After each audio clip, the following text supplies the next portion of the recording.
We're going to find out if this is going to work or not. We'll see.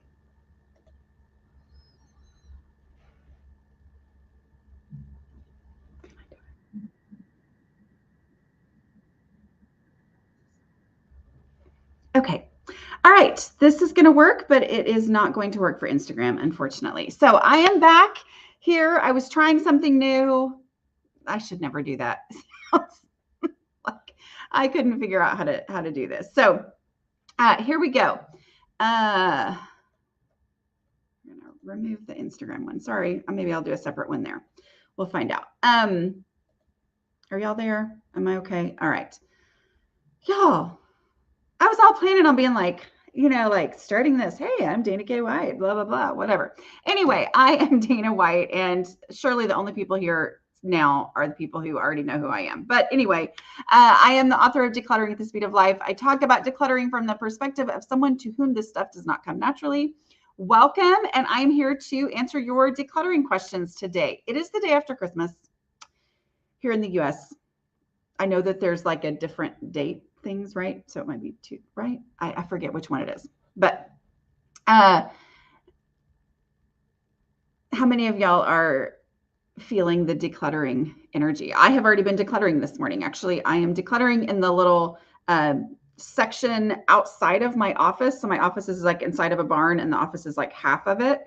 And then the other half is stuff that we put there when we moved in, and I never think about it. And I'm like, you know what? It's time. So I have been primarily throwing away trash, and it has been a great real life experience that we gain momentum the more we throw away trash, right? Like, so when I started, I thought, well, there's no real trash out here. I was really surprised. There's no trash.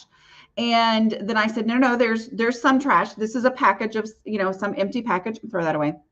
Threw away a little bit more. And I'm like, okay, this stuff has been sitting out here for a while. So I am just going to keep throwing away more. And as I kept going, I was like, this is so old and nobody would want this in the thrift store. So it really just, because I was skipping anything that wasn't trash, and it really gave me the momentum to just start being a lot more ruthless. And so I made progress, still overwhelming, but I did make progress, and only progress. So today is a day of a lot of decluttering energy. Just want to remind you, if you are not part of the Take Your House Back course, this is a great time to join. If you are feeling that decluttering energy and you're like, I need direction, the course right there, aslobcomesclean.com/take. That's my link to get there. That course will talk you through the process. Other things that I recommend, which is a lot, cheaper than that, is Decluttering at the Speed of Life. You can get it in any format. You can listen to it while you work. It's an audio format. It's my voice. I was the one who read it. You can get that from a lot of libraries. A lot of libraries have waiting lists. So, Audible is a great option. Any place, like literally iBooks, whatever, wherever you go for audiobooks, it's there.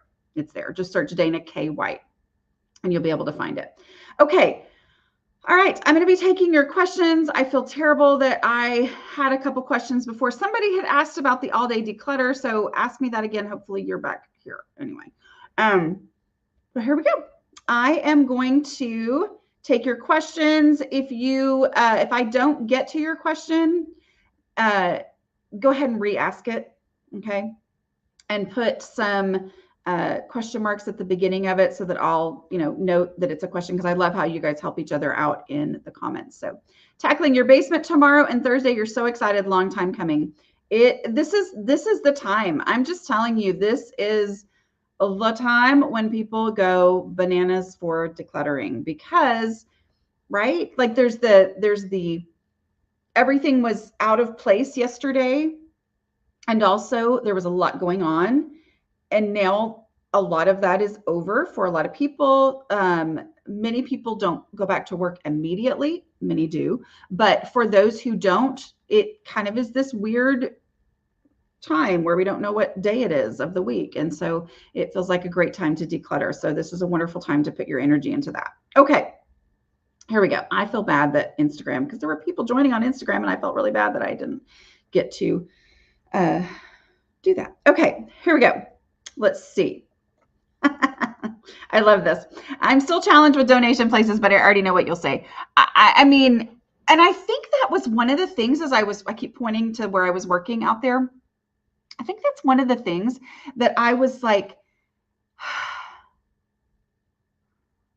I don't feel like taking this in a donation load when it's not truly, it made me go, the donation drop-offs are enough of a hassle that unless something is truly donation worthy and isn't one of those like, okay, maybe somebody somewhere would be desperate enough that they would want this and they'd be willing to get all the dust off of it that's gathered and blah, blah, blah. And I'm like, no, I will have plenty to donate. So I'm going to go with trash more often. But as far as that, get creative. The main thing, if you already know what I'm going to say, the main thing that I say is to ask local people. Y'all, I'm just going to tell y'all a little secret about those people who don't struggle with clutter. They're decluttering this week as well. Everybody's decluttering this week. Okay. If they're home and there's nothing to do, that it's just a very normal thing this week. So they already have decluttering on their brain. It is not weird to ask. It is not like they're going to think it's the most normal question in the world for you to put out on Facebook or in a text group or whatever. Hey, where are your favorite places to declutter? Or where are your favorite places to donate, to take donations to? Because they probably just got back from one. I mean, like, it's just, so that's the best thing. Yay, you were given my book for Christmas. That makes me happy. But yeah, like, ask the questions. Also, putting it out there on Facebook, hey, I've got stuff that I decluttered out of my craft room. I would not do little itty bitty things, but it's free. Anybody want it? That's a great way to donate.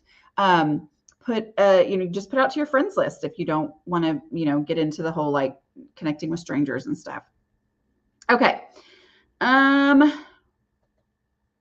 That is one of the things that I started throwing away. I don't think my husband's watching right now. I actually did not throw away any of his, but I did throw away quite a few of my own, because I was like, even one that had so much sentimental value, the ones that I watched literally over and over every single night when I lived by myself in Thailand, where I didn't have, television or anything. I watched these I Love Lucy's over and over. We don't use a VCR anymore, and people generally don't. So I threw them away. It's a big deal for me. That's how ruthless I was feeling. Okay. Let's get to some questions here. Oh, I love it. I love it. That makes me so happy to hear that you asked for my books and that she gave you both of them. It just makes me so happy, right? Okay. Let's see. I already decluttered out of my gift bag from my in-laws. However, 2 items have gift receipts, but I am afraid to upset my mother-in-law. Any tips for returning and exchanging conversation with her? Okay. Are you saying that she included a gift receipt? If she included a gift receipt, I mean, I think that you can exchange it or return it. I just do. I mean, like, if she included the gift receipt and then if she says anything later, say, oh, I'm so sorry. You had put the gift receipt in there, so I thought it was okay. I mean, I know mother-in-law relationships all have their own nuances. So I'm not like saying this is going to be fine and nobody will ever get mad. I'm just saying, like, if a gift receipt is included, I feel like you have permission to do that. Here we go. Let's talk about motivation. I've lived in my house 45 years. My house isn't very cluttered, but my closets are. I'm liking the motivation to get to them. Here's the thing. This week, because we are all like, woo, this is going to be different. I'm going to do it this time. This is going to be my decluttering year. It is so tempting to not follow my no mess method. It is so tempting to be like, oh, this is going to be different. So because I have a lot of time this week, I know for sure that I'm not going to get distracted. I'm going to pull everything out. And I'm not saying you're doing this, but I'm just saying, like, that is the temptation, is to go big or go home during this week. This is the big week of decluttering. That's what I'm going to do. And don't do it. Follow the no mess method. Follow the method that I have in Decluttering at the Speed of Life, that I teach here on the YouTube channel, that you can get the printable of it at aslobcomesclean.com/5, F-I-V-E. Follow the no mess method, because if you will follow the no mess method, then the reason I follow it, like when I am in an overwhelming space and I'm like, like my first reaction when I walked out there and I was like, nothing in here looks easy. I thought it was all going to be easy, and then nothing looks easy. My first reaction was, well, it's been fine. I'll be fine. Another 2 years, whatever. And because I know that I am going to be able to only make progress and never put myself in a situation where I can't stop and walk away at any time, that is my motivation. Knowing that I can quit at any time and I will have only made this space better. I am not going to have to make it worse before it gets better. I am not going to have to push through when I run into something that makes me just want to go, I'm done. I'm out. This is not fun anymore. I'm done. Like, I can quit at any time. And knowing that, and that it is guaranteed to work if I will follow this no mess process, that is motivating to me. So take that as your motivation to say, I'm just going to open it up and look for trash and throw stuff straight into the trash or recycling, whatever you have. And I'm just going to immediately just do that. And if that's all I do, that is fine.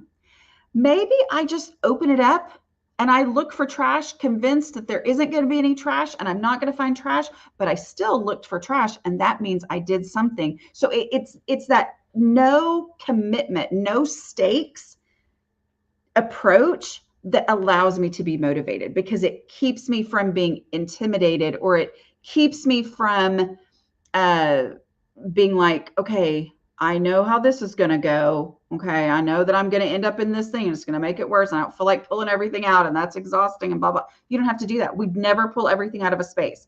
Okay, so don't get into the trap of this week's going to be different, so I'm going to pull it all out. That is how the cycle continues, right? Because you pull everything out, you do a little bit, or you sort things into a few piles, and life happens, or you just feel like I'm done. You step away, you step over those things for a week, and then it's time to go back to work, and you're like, you shove everything back in there and it's worse than it was before. Okay. I love this. Thank you. Thank you so much. Thank you for thanking me. Okay. My spouse is stuck on organizing. How to help him with the steps when he wants everything meticulously organized and is paralyzed getting started. Okay.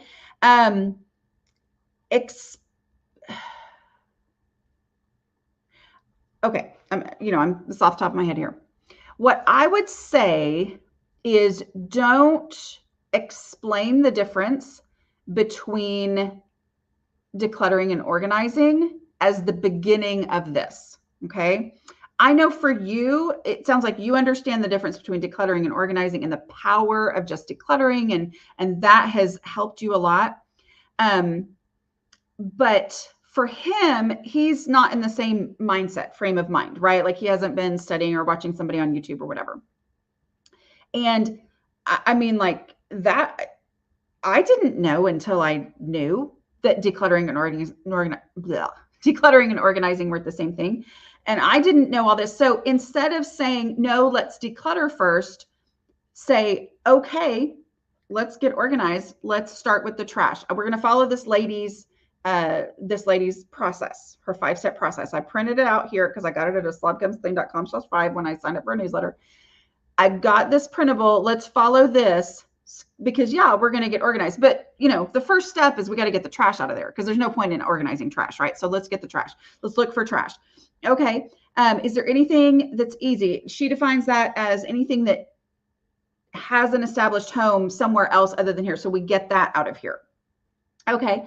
The next is a dead. Is there anything in here that's a dead donation? I mean, probably not, right? You know, there is probably. But we still go through the step. Okay. Is there anything in here that's a dead donation? We get that out. So all of these things are going to make him feel less overwhelmed because you just said, you know, he's paralyzed getting started. So it's that he has this idea of where he wants things to be and this starting place that is so different from where he wants it to be. And that's where the, you know, inability to get started happens because this gap is too much. So so just work through the process without explaining what the process is and why it works and all that kind of stuff that maybe was really important to you for you to get started. But for him, just say, I'm going to help you get this organized. We're going to start by getting the trash out. Okay. Yeah. Oh, wow. That made a difference, right? Wow. Because I achieved what I had always wanted from this idea that I wanted to be organized. I actually achieved that when I decluttered.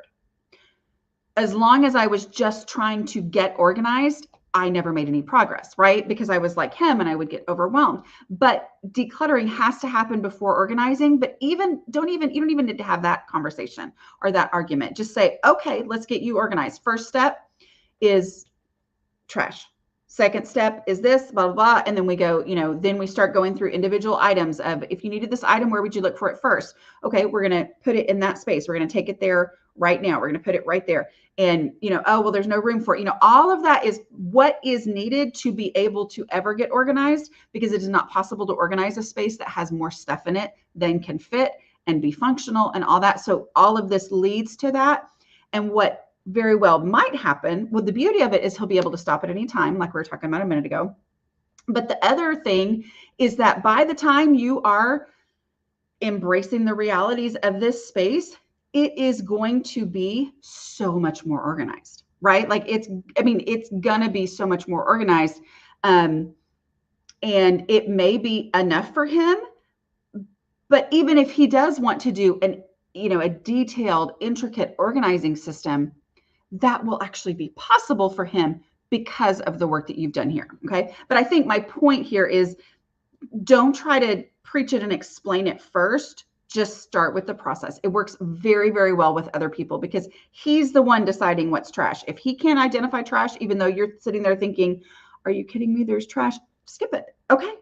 Oh, he says there's no trash. All right. Then is there any easy stuff? All right. Because by the time you get to where would you look for this first, then that helps to identify some of that stuff. Let's see.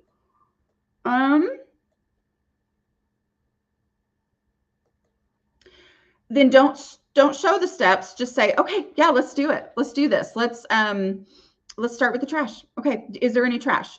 So like it's, and I'm also not saying it's easy. Like nobody's saying it's easy. Okay. Absolutely, I can send you toward one. Oh, I like your hair in this picture, Cindy. Yes, the way that you establish a home. Okay, so I like to use the word, and who knows what word is going to come out of my mouth at any random time. But I feel like the word identifying a home as opposed to creating a home or establishing a home, identify is a big key in my process. And so I have a video, my guess is it was in October. That's just a guess. But it is called How to Find a Place for Everything. Anytime you're looking for a specific thing, you should Google or YouTube search the name of what you're looking for and Dana K. White. Okay. And then it'll give you my stuff on that. But it's how to find a place for everything. The short version of that video is we establish, see, I just said it. We identify the home according to where would I look for this item first. That's it. So if it doesn't have a home, then I pick it up and I say, this key, if I needed this key, where would I look for it first? I'm not saying where would it be? I'm not saying where do I know that I would find it? I'm saying where would I look for it first, even if I'm picturing a 3-hour tear my house apart search for this key. where's the first place I would look? What's the first drawer that I would open to look for this key? And then I take it there now. I take it to that place and I embrace the reality of that space. Is there room for it in this drawer? Like I'm saying drawer because that's where I picture, okay, where I would look for this key. That space that I go to, I take it there now. Is there room for it? If there's not, I'm not going to start another decluttering project. I instead am going to remove something from this space to create space for this item that I would look for here first. Okay, so I'm not going to leave this space any worse than it was before. I'm not just going to add to the space. I'm going to take something out to create the room for it. And that's going to help me embrace the reality of that. So instead of just saying, oh, I would look for this key in that drawer. Okay, I'm going to set it here and put it there later. There may not be room for that, anything in that drawer. I also often, when I go now a key obviously is different, but if I go to, okay, I got to take it there now. And I start there and I'm like, yeah, not worth it. I'll just donate it. I mean, like, that's a great thing, right? Because we need to get rid of stuff. So that's how you establish it. But go watch that video, how to find a place for everything. Danny K. White, just search that. Okay. Yeah, I think that's absolutely a good option. Oh, where I live, we can make an appointment and the thrift will come get your donation items. Absolutely. I think that's wonderful. But also, you know, I can't. And so I always want to acknowledge that it is different in all the places, which is why it's so hard for me to just be like, oh, just do this. Because I think there are people out there who give advice like, oh, just do this. And some people live in rural areas like I do, and that's just not an option. But you will find that out when you ask people who are local to you. How do you do that? Because you may, like for me, there might be a place that now does that I can be like, oh, okay, great. They're doing that again. Or, you know, where in my mind, oh, they don't do that anymore because whatever, one time when I called, they said they don't do that anymore, but now they actually do, you know, so asking those questions are really helpful. Decluttering kids' rooms without them, ages 4 and 9. I need them to go through several things, but I don't want piles. One gets very overwhelmed if I try to have him help me, so I sort it first. Okay, so are you saying that you, by definition, have to do it without them or not? Here's the thing. Remember, make sure that you're using the 5-step process. Make sure that you're using the no mess 5-step process and letting them be the one to answer things. And so it for all the same reasons it works for me, it works for children too. Like, we can stop at any time and we won't have made it worse. You know, I'm never going to say sort things into piles, right? So what you might do, you know, if you're by yourself, is to go in and remove the obvious trash that you know that, I mean, like, there's obvious trash, right? I mean, like, packaging from the new underwear that he got in the stocking, that's trash, right?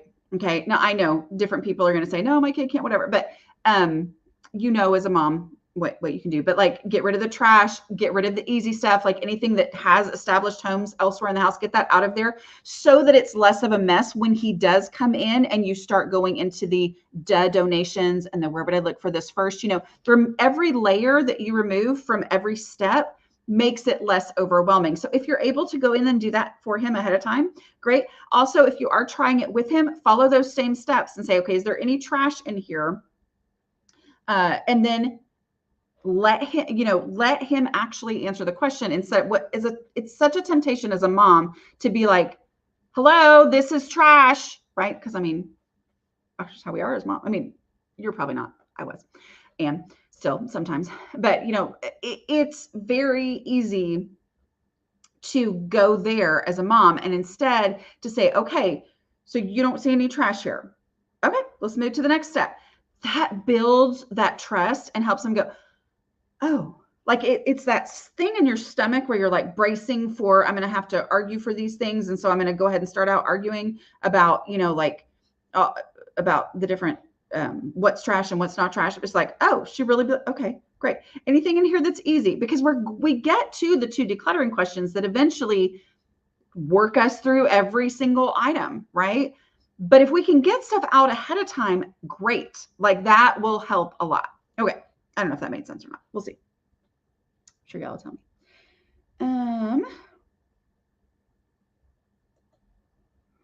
I want to get my kids' cups under control and lessen them, but I'm having a really hard time choosing what to get rid of. 15, 5, 2 years, and 9-month-old. Okay, so I would use the container concept. What shelf would you look first for cups? All right, now if you're trying to get them under control, that means that they are probably more than will fit on that when all the dishes are done. But choose your least favorites to get rid of first. Okay, so because the problem, what it sounds like here that's happening, which is what happens with me naturally, and I have to go, no, Dana, that doesn't work for me, is to start doing math. Like, okay, well, a 9-month-old needs this kind of cup, and then a 2-year-old needs this kind of cup, but then the 9-month-old is going to be in at the same time that the 9-month-old is 2, then the 2-year-old will be there when they might be both using sippy cups and blah, blah, blah. Okay, so instead I say, this is the space that I have for cups. It's out of control. I have too many. So what are my least favorites? When I look at it that way, I generally am like, oh yeah, we can't stand these over here. Those are the last ones we ever pick, right? Okay. All right. And then get rid of the least favorites until they all fit there. And that will help you naturally figure this out as opposed to trying to think through all of the math. Now, obviously, if you get rid of your least favorites and all that's left is your fine crystal, then, you might need to dig through that donate box and grab some sippy cups, but I don't think that's going to happen, right? So go through, remove the least favorites until they fit on the shelf and let the shelf be the deciding factor. Okay. Because here's the other thing too. It's this whole cycle thing of once there isn't an excess of cups, then it's easier to keep dishes under control. And once you keep dishes under control, then it's easier to trust that you have, the cups. For me, I mean, my whole goal over Christmas, and I did not succeed very well this year, but my whole goal is, and it's a weird game that I play with myself, but it's like, I want to use my same favorite Christmas mug every single day of Christmas. And that used to not even be the way that I ever thought. It was like, oh, I got to have so many mugs because I'm always running out of mugs. Well, once I got dishes under control, then I was like, oh, I have a favorite mug. Wait, what? And it's like, once I got dishes under control and the fewer dishes that I had, the easier they were to keep under control, then it wasn't so daunting anymore. Anyway, I struggle with getting started. I want to change all the things, paint and furniture, and then don't end up decluttering because it's too much. How do I get through this and just start? Okay, go to your entry of your house, your entryway, like whatever place where people would knock on the front door or whatever, and use what I call the visibility rule as your guide for prioritizing your decluttering efforts. Okay, go to that space and say, I'm going to work on this space first, and I'm going to declutter it down to where it fits the purpose and the function of this space. If that is an actual entryway of your home, declutter until there's nothing that lives in there that is not contributing to the function of this being an entryway. For us, that means there is one display bookshelf, and that's it. I don't, now we don't have to have a mud room like some of y'all have up north where you're, constantly with muddy shoes and all that kind of stuff. But we have a room out in a different entrance from that. But as far as my entrance for guests coming into my home, I try to keep it as minimal as possible so that I can open the front door and not be embarrassed. That's my whole goal, is that space stay decluttered, but that space easily can gather things, right?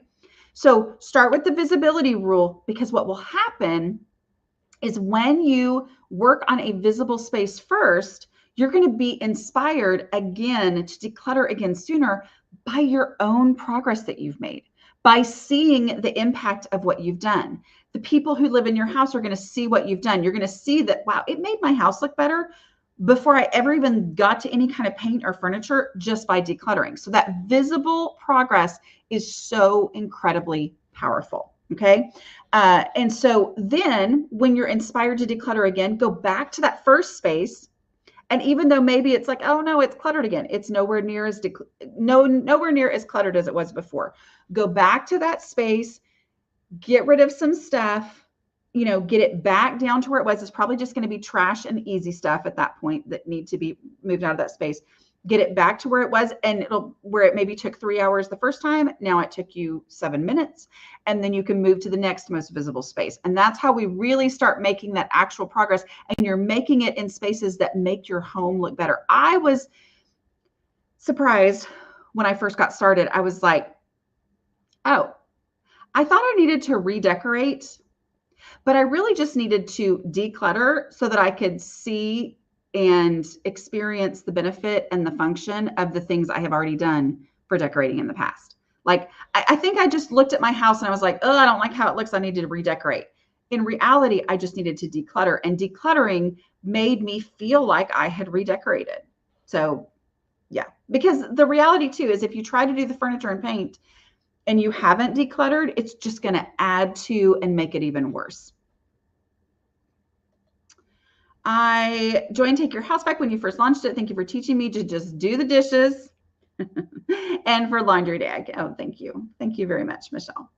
Yeah, for those of you who are watching right now and you're not members of Take Your House Back, it's on sale right now. This is a great week for you to jump in, go through the course. We will have an all-day declutter in mid-January.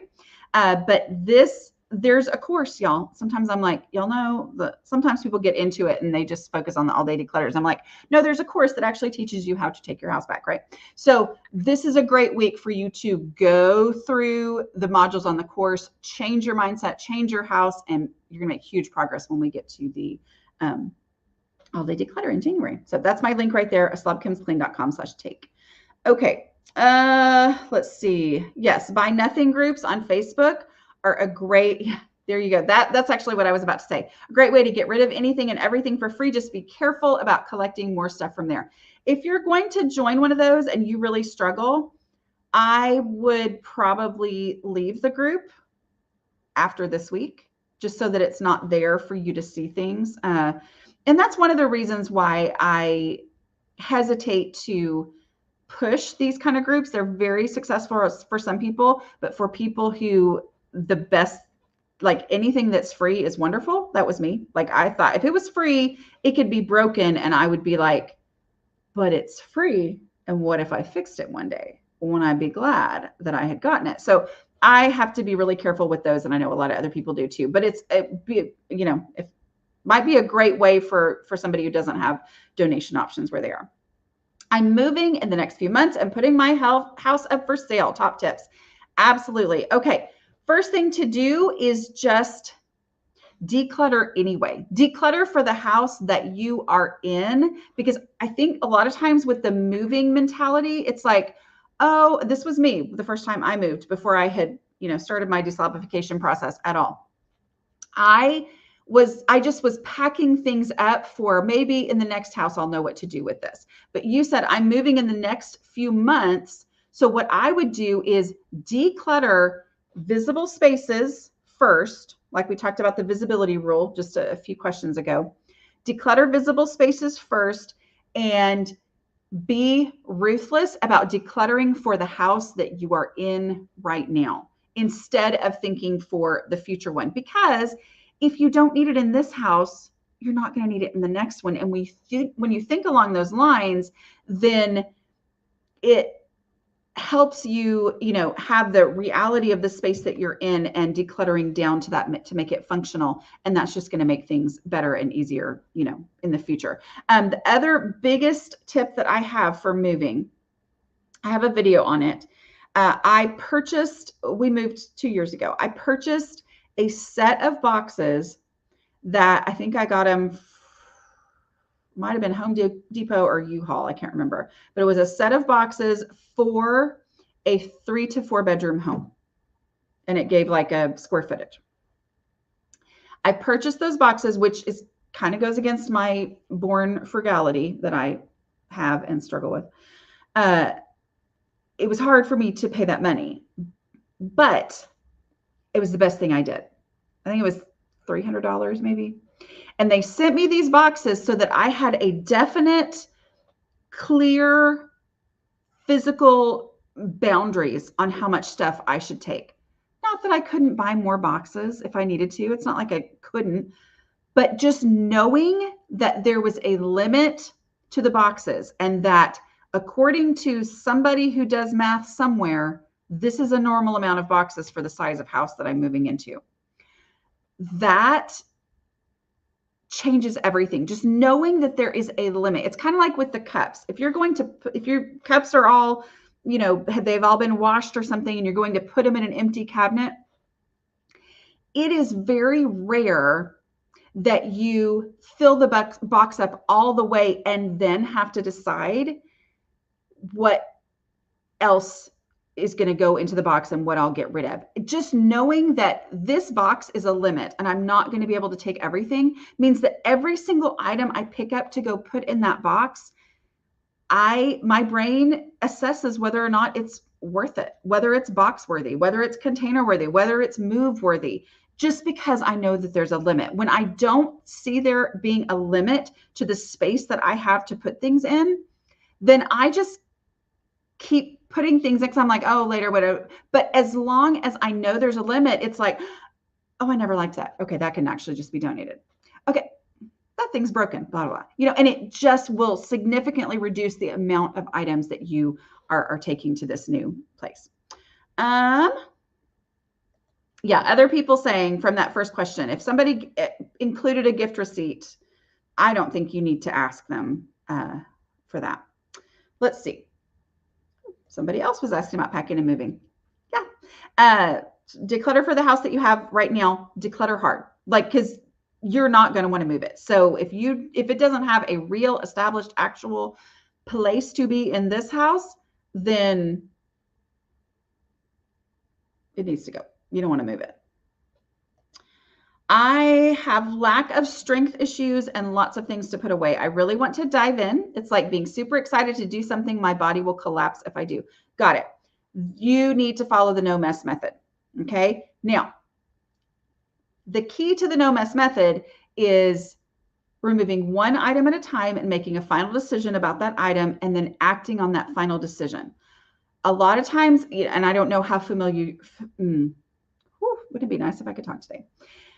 I don't know how familiar you are with this method, but I do know that when people first hear that and they have lack of strength issues or lack of energy issues or mobility issues, their first reaction is, oh, I can't take it there now, because that is the key. I ask myself, where would I look for this item first? And I take it to that spot. I embrace the reality of that actual space, right? So I know that the initial reaction is, oh, I can't do that. I can't do that because I have the strength issues or I have whatever. But I started sharing this because it was what was working for me. And then I started hearing from people who said, because I have attention issues, chronic health issues, energy issues, physical limitations, this method works really well for me. Because what it does, because you said my body will collapse if I do, it's energy, right? Like there comes a point where it's like the strength is just gone. The beauty of taking it there now is that I am done with that one item. I have not created a bigger mess. The key here is, I really want to dive on in. And if you are thinking along the lines of what you've learned from traditional decluttering advice, which is not the way I teach it, that, oh, well, I really want to declutter. I really want to dive in. I'm going to pull everything out. That's where this issue happens, right? Where it's just body collapses. I just can't do this because you've pulled everything out. You've put yourself in this situation where it's like, oh no. So then it's hard to get started. But to know that you can make progress one item at a time changes everything. But also know that the first 3 steps of the decluttering process involve no decision making, and steps 1 and 3 can be done without ever taking a single step. Okay, like without ever having to move. So you just get rid of trash, which goes straight into trash or recycling. Donations go straight into the donate box. Even easy stuff, giving yourself permission to say, I am only going to take out of here the things that already have an established home, and that home is like within 3 feet of here. So I'm not having to do a lot of moving around or anything like that. Just doing those things and skipping anything else is going to make this space better, which is going to then reduce your feeling of overwhelm. And it's going to give you that practice that you need to see the power of taking it there now. So I really encourage you to read Decluttering at the Speed of Life. Go to aslobcomesclean.com/book. That's and you'll see all the links to that. But like I said, they're at libraries, they're everywhere books are sold, basically. And who knows? Sometimes they go on sale this time of year. I have no idea if any are on sale right now or not. Nobody's told me if they are.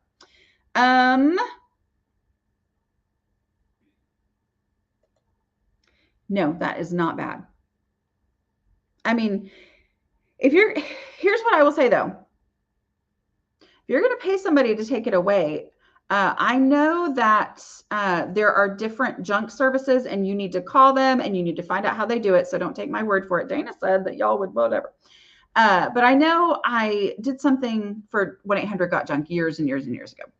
And they, at the time at least, I mean, they come in and you point at things. So you didn't have to put it in the black bag, right? You just like point at take that, take that, take that, take that, and at the time, again, check into it, find out, whatever. But at the time, they would do things like recycle and donate what they could and then trash what they couldn't, that kind of thing. So at least that's what they told me.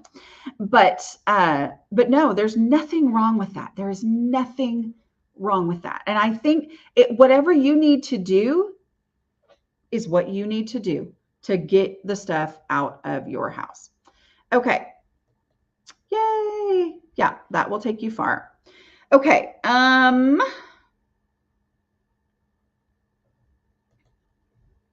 I can't help but feel I'm throwing away something useful. I have scarcity issues. How do I overcome the anxiety that I'm doing something wrong?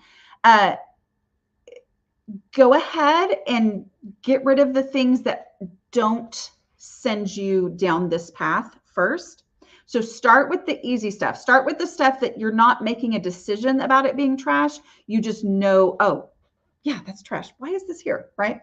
And so you get rid of that. Do the stuff that's easy first. Experience both the fact that you're not going to have as many regrets as you thought you were, but also, for me, I have experienced decluttering regret. I absolutely have. I have had to rebuy some things, but it's very rare. Like it's so much more rare than I ever thought it would be. Like I thought when I started, oh, I'm going to regret this. I'm going to have to rebuy this, whatever. 99%, that's made up numbers. Don't quote me or do the math anywhere. But 99% of the stuff that I've gotten rid of, it's never crossed my mind. Like I've never needed to replace it. I have never needed to spend money to buy it. But the thing that happens is even that 1%, my mindset changed by getting rid of things and my house being so much easier to keep under control and my house being more livable. Like it was easier to live our lives because of all the stuff being gone. So when I did replace something and I had to replace something, I was like, worth it. Okay, I had to pay $27 to replace that item.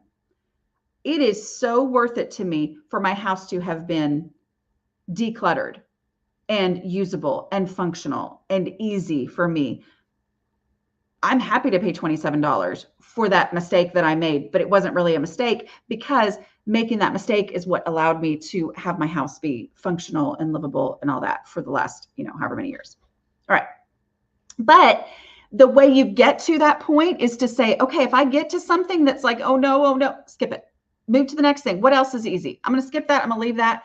And then as you go, more and more things will be like, oh yeah, that can go. Like something that at one point you thought, oh, I don't know. And then you skipped it. And then you come back a year later to that space and you're like, that can go. Are you kidding me? Yeah, it's amazing. So don't let it stop you. So just keep on, go to the things that don't make you feel that way. So I'm pregnant again. Yay, congratulations. And I'll have one room for 3 kids. I need to make things as functional as we can until we renovate or upgrade our home. I'm struggling with kids' clothes. Toys are good. Oh, toys are good. You're great. Also, I love your name there. That's really hilarious. Yeah, I would go as minimal as you possibly can. When I first started my dislobification process back in 2009, do you say that? 2009. I think it was the first summer, maybe, I packed away all but maybe 8 outfits for my kids.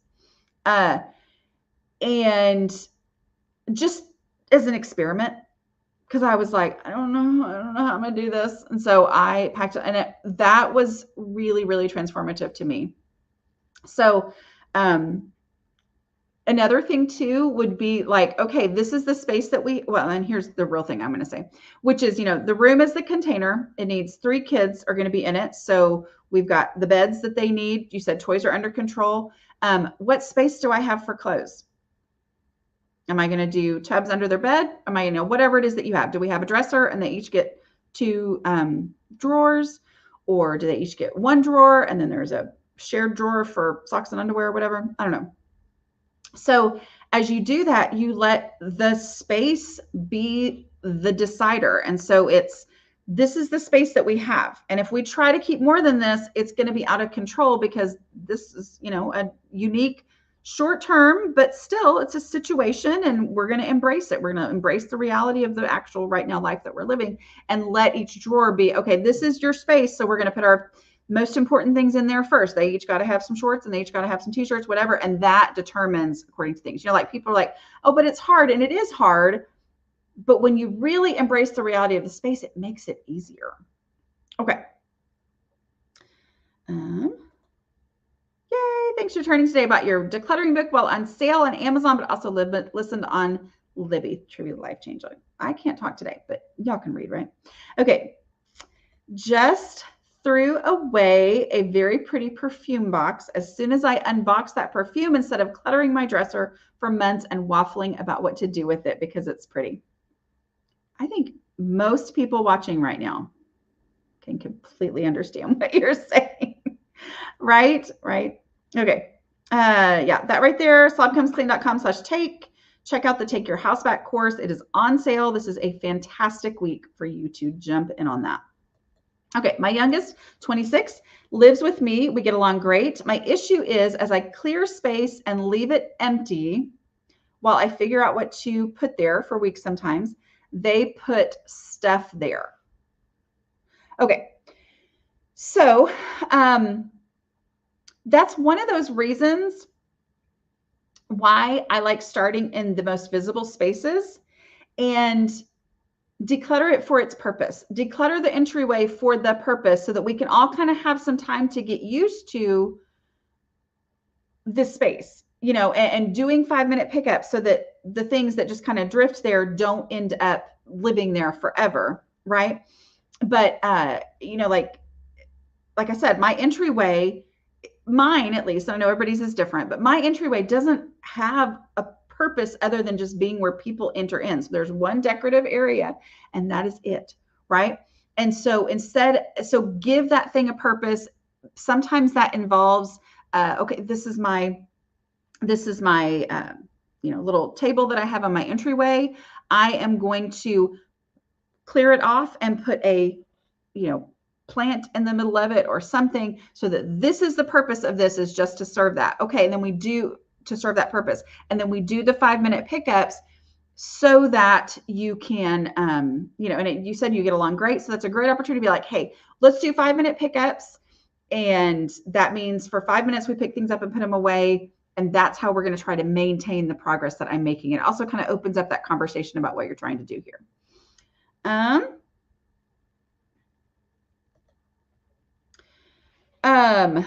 Okay.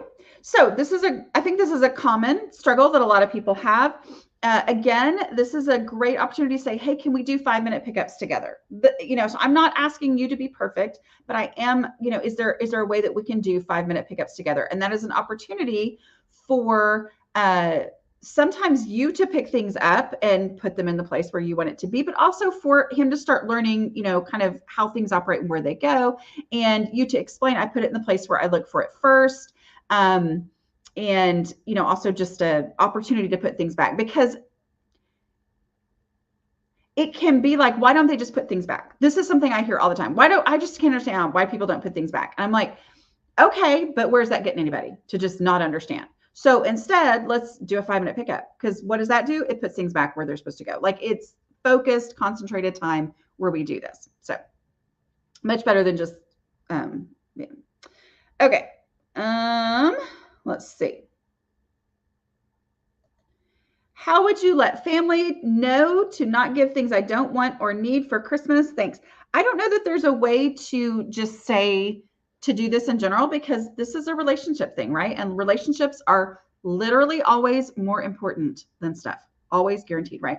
So it is not a blanket do this and everybody who hears that statement will understand and change forever. We can't say that, right? So it would be asking for things, like saying, hey, ahead of time. So put it on your calendar right now. If this is a frustration that you're feeling on December 26th, because obviously, things didn't go the way that you wanted to, and you got all this stuff and you're like, hey, this is not the time to bring it up, right? Because that would make you seem ungrateful. So instead, put it on your calendar for next October 1st, or if you're in the Seattle. So over Thanksgiving, put it in your calendar as an alert that's going to come up on your phone.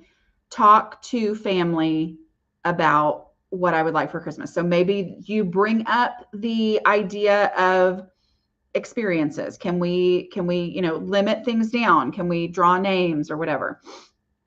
Or you make that call and you say, I'm just letting you know. And don't be ungrateful. We don't want to do that. But just letting you know that I am trying so hard to declutter my house. So if you haven't got my Christmas gifts yet, or you hadn't thought about it, I would love an experience, or I would love, this is the type of thing that I'm needing. And it can be awkward, and obviously all different families are different, but yeah, I would be proactive. But then if they don't do that and they just give you something, you smile and you say thank you, and then you donate it, right? Like, and then if they ask about it, you say, oh, I'm so sorry. I really was serious. I am trying so hard to declutter. That's me. I just laugh and I put it all on myself. Like, I'm trying so hard to declutter, and not, you didn't listen to me, right? Okay. Yep. No.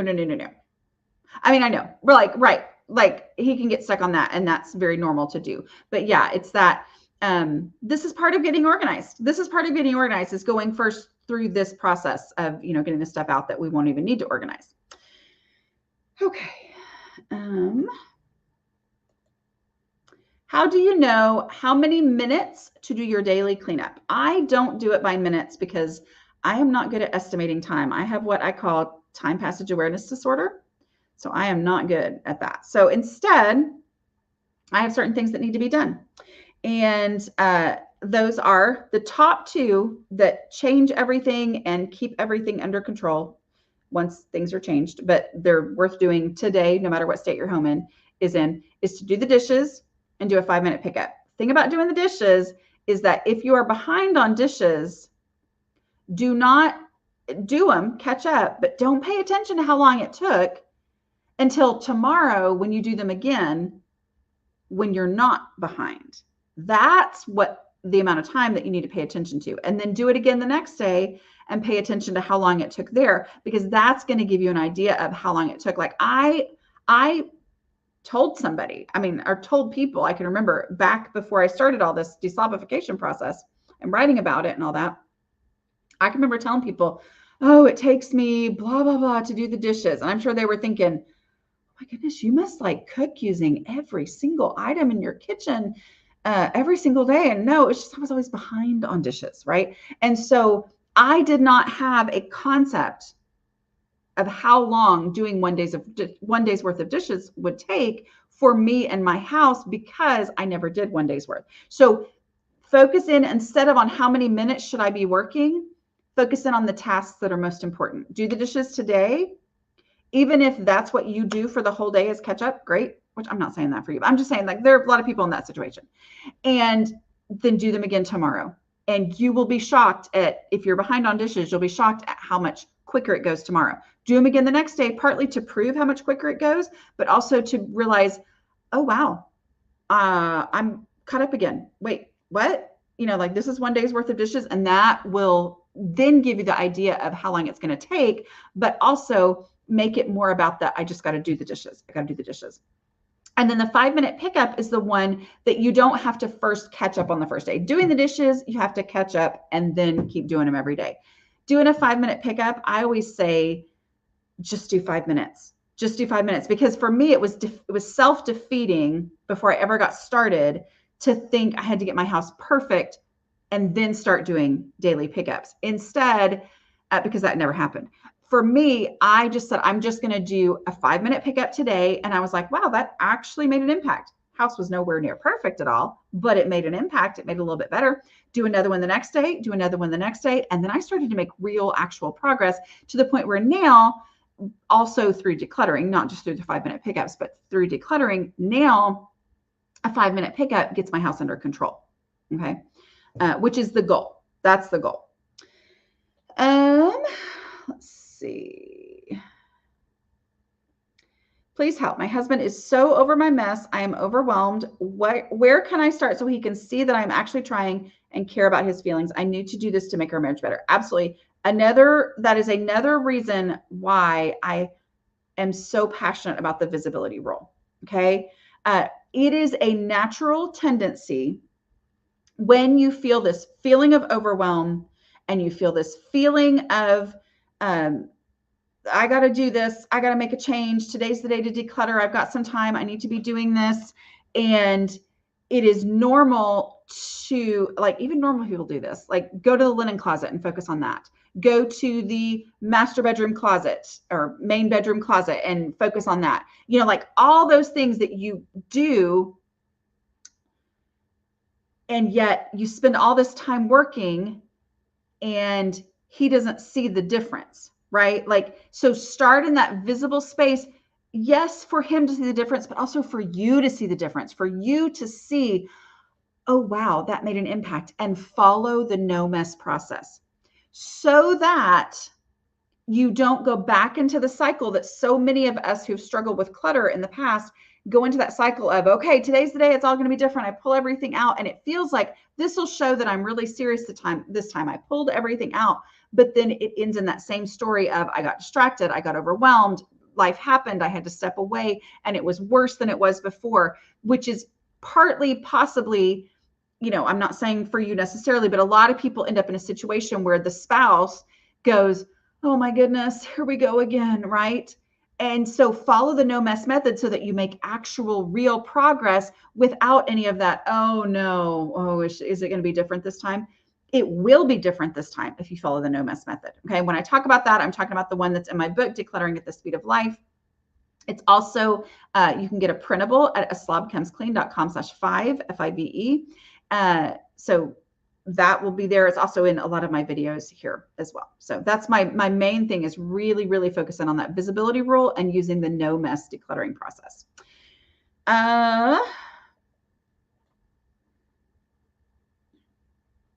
Okay. I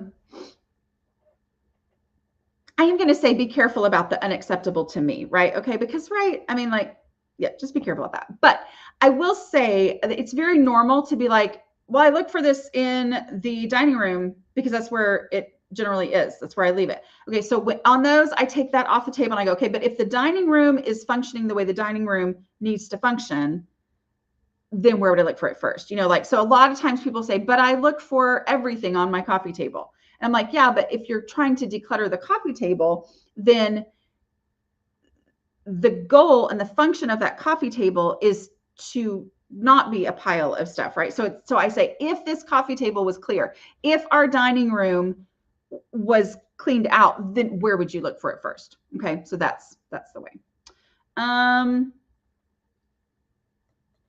Yay! I love hearing this. Did you know that your home?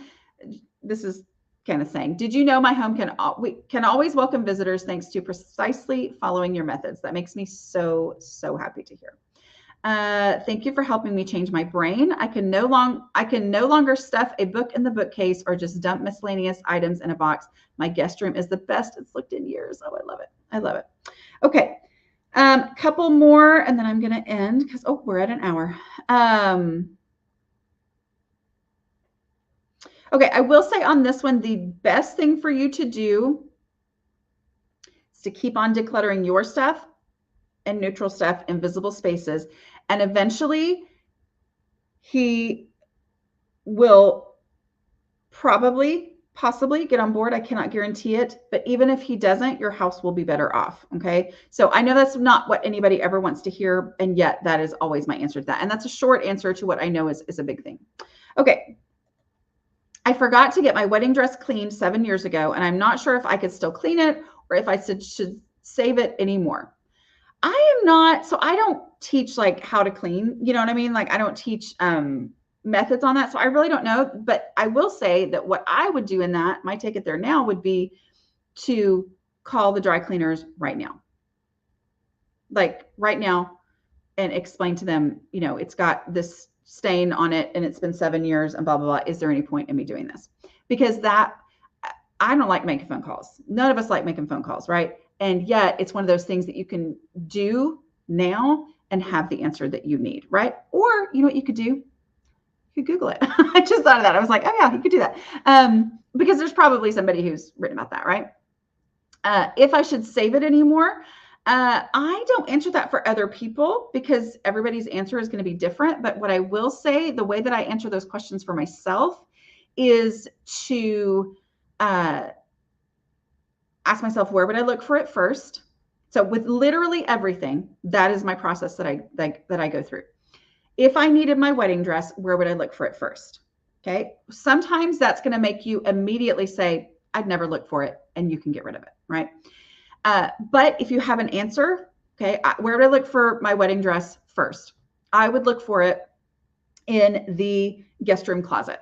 That's just the place that pops in my mind. So that's where I'm going to go take it there now. I take it to that space and then I acknowledge, is there room in here for my wedding dress? If there's not, then I am going to have to get rid of something in order to create the space for my wedding dress. And often that kind of thing will make you realize, oh, no, these are actually the coats that my family wears over the winter. There's no room for my wedding dress. Like I'm not going to get rid of a coat that we actually need to be able to survive in order to keep a wedding dress that, you know, so it just helps me logically make those decisions without emotions, but based in reality, because my right now life gets priority. Sometimes what will happen is I'll say, okay, my guest room closet. Okay, I got to go upstairs to take it there now. Oh, I don't care about that. I don't care about this dress enough for me to go upstairs and take it there now. Okay, I'm acting here. That's not me necessarily saying that. I'm just saying like that's the process that I go through for literally everything. Literally everything. It literally works on every single item in your home. But the key is, where would I look for it first? And then to take it there now. I mean, there is so much power in the taking it there now for so many reasons. It's powerful. Okay. All right. Okay. One more. This is it. This is my last one. Do you have any suggestions on what to do with gifts that need to be put together? We have I don't know what that is, 2 pod swings, 2 toy excavators that all need to be put together, and the boxes are just sitting. Yeah. Like, I made a decision, and then I have written about it in books, and therefore it's a decision that you can read in a book and you can tell somebody, well, I read this somewhere. So that makes it true, right? I made the decision that finishing a project counts as decluttering. So many times it's like, oh, that's something I'm gonna have to do later. This is procrastinator. It's what it is. As long as it is sitting there unusable because it is still in the box, it needs to be put together, it's clutter. Because it doesn't have a real, it can't be in a real home, because you're not just storing it in a box, right? But also it's not in its real place. It's not serving its function. So to say, we need to be decluttering today, part of that is to put these items together. Now that also might not, I have no idea what a pod swing is, because my kids are old and I'm assuming that's something for babies. But with that, you say 2 toy excavators. Okay, so I'm going to do, and then you're like, wait, I'm going to put one together. We don't actually need to. I don't know what they are. Maybe it is something you need to have, but I'm going to put one together and then you realize, oh, I can donate this one, or, whatever you want to do with it. Take it back, something like that. But letting yourself count finishing the project as decluttering, especially for those of us who tend to have a lot of unfinished projects around, it's very freeing to realize that, oh, if I will actually put this thing together and then I can put it in its real home and all the packaging and all the pieces and stuff gets thrown away or recycled or whatever, then I'm done with that item and it's no longer clutter. That's decluttering, as long as it's no longer clutter. Okay, I hope this has been helpful. I don't know, I might try to hop on again some this week. I know everybody's really big into decluttering this week, but just a reminder that Take Your House Back is on sale, and you can grab it at aslobcomesclean.com/take. Go find out if that is something that will be helpful for you. Also, aslobcomesclean.com/5, that's where you can get a printable of my 5-step decluttering process. That same thing, aslobcomesclean.com/book, is where you can go to find links to all my books in all their different formats: audio, digital, paperbacks. Well, one of them is a hardback. But you can also check at your local library to see. So, although I think ours is closed for at least another day. So, okay, I will talk to y'all again later. It's been fun.